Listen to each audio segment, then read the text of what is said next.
Hey friends, about 2 weeks ago I posted a video titled "There's a Lot More to It" that pointed out that Richard Dawkins was wrong to claim that there are just two sexes, and that's all there is to it. Of course I got pushback. I expected it. So today I'm just going to respond to some of it, briefly. First, I got a polite email asking for clarification. He says, "Here's the dilemma. I'm also a longtime reader of Dr. Jerry Coyne's blog." You don't have to, you could stop. Anyway, quite a while ago, he wrote a piece about how gender is fluid, but sex, biologically speaking, can only be male and female. That in mammals, those are the only real choices, and any variation from that is vanishingly small. I gather from your writing you have a different opinion, along with Hemant Mehta and others I respect. However, I haven't found any good counter-arguments to the arguments Dr. Coyne makes. I consider myself a trans ally, and I feel like I need to better understand this issue. So if you've answered this on your blog and I've missed it, or if you have any links to articles that address it, I'd really appreciate the help. Okay, I can recognize that difference of opinion, but unfortunately I'm not a reader of Coyne's blog, so please don't expect me to be familiar with his position. I had to go looking for his arguments. There's only one, and here it is. The sexes are basically defined by the gametes they produce. Big gametes equal female, small gametes equal male. These are, in our species, eggs and sperm, respectively.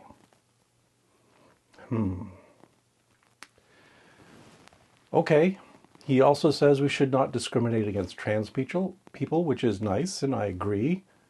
But his one argument is seriously flawed. It is deeply, profoundly, fundamentally reductionist. It is so reductionist, it ought to be taken as a reductio ad absurdum. It's a disproof of its own proposition by showing that it leads to absurd and untenable conclusions. It should be obvious that you cannot define people by their gametes. If this were true, there would be no debate about trans participation in sports, for example. The only effect of sex is to specify which of two flavors of gametes they produce, and the only sports where it would matter are those that are carried out in a petri dish between single cells. But no, everyone is aware that sex contributes to all kinds of differences beyond their gametes. The whole problem is that we know that there are far-reaching developmental changes that occur after fertilization and as a consequence of sex differences, which are both more subtle and more complex than the anti-trans contingent wants to allow. So, trans people are fully aware of what kinds of gametes they produce or don't produce. They know about the basic biology. What they are doing is saying that while they might possess ovaries or testes, they are also aware that everything else about their biology, their behavior, and their psychology is rebelling and saying that that does not correspond with their sexual identity. Meanwhile, people like Beauvoir and Coyne are saying, no, all sexual attributes should be in alignment with the phenotype of a few cells in your gonad. You must deny every other aspect of yourself and bow down before the dictatorship of your gametes. Somehow the only difference that matters between sexes is reduced to a single cell type. At the same time, though, we're going to see absolutist arguments about what clothes you should wear, how long your hair should be, what sports you can play, what bathroom you're allowed to use, about differences in rationality and emotion. It's as if they already know the gamete argument is bullshit, because they're going to insist on other gender norms after the fact. You know, if it really was about gametes and nothing but gametes, there would be no conflict over drag shows. But why is there conflict? Implicit in this argument is the idea that who you are is defined entirely by your reproductive abilities. It's nonsense. We are a sophisticated social species. We live in a complex society that is built by a vast number of people making diverse contributions to the prosperity of the whole. Making babies can be a valued part of the repertoire, but so is building bridges or writing songs or farming, contributions independent of gonads.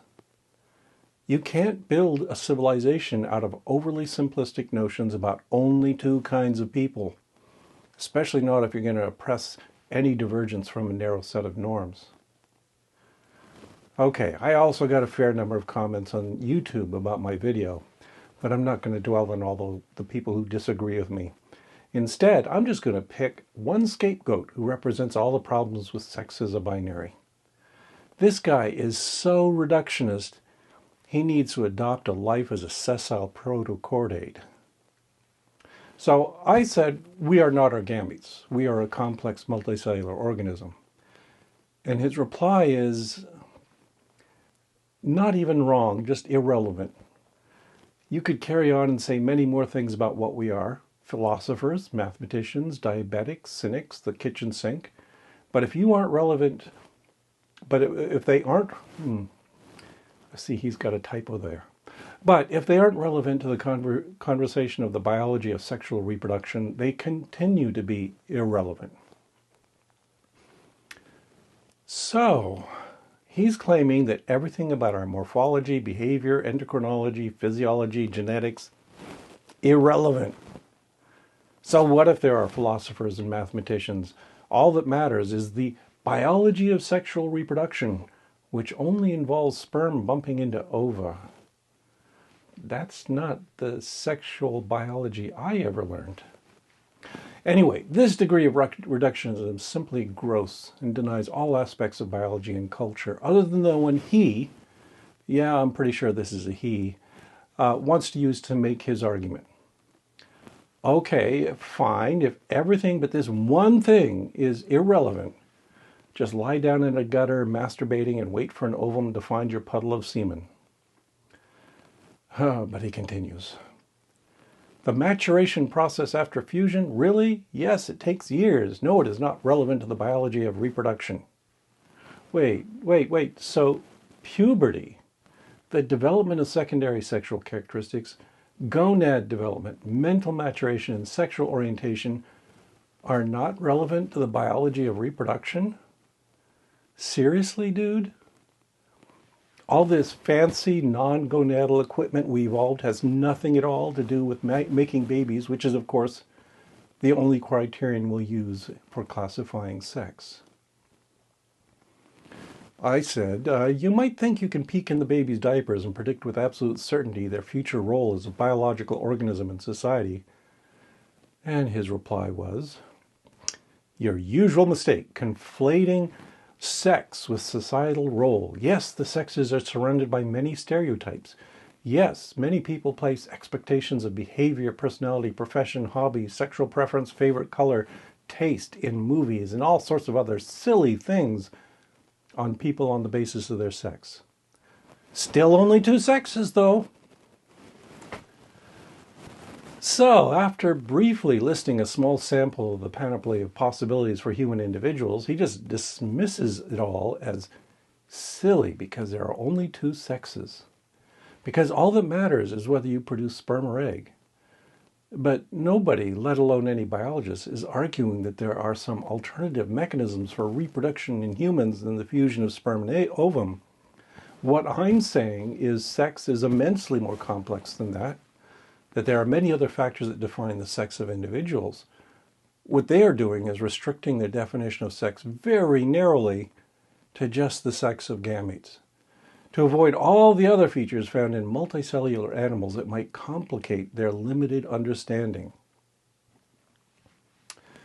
It's distressing how much of our humanity these people will throw away, all in the name of preserving the purity and simplicity of the binary.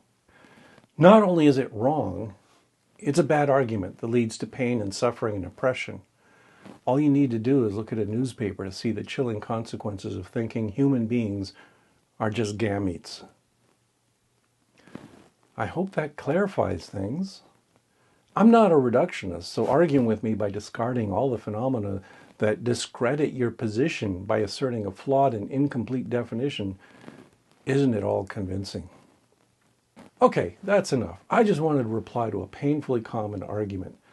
So, like and subscribe, or don't. I'm just an overgrown spermatozoan, so what do I care?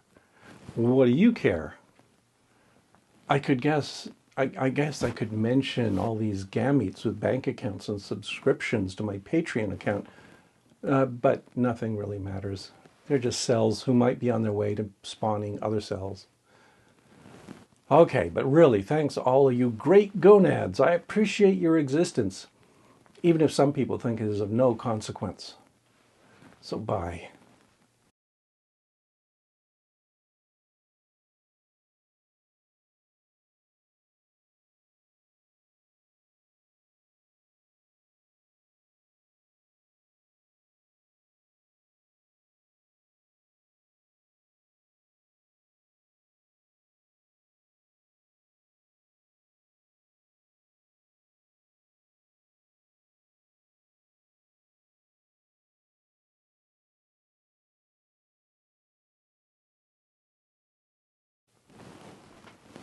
Are you still here? Okay, later.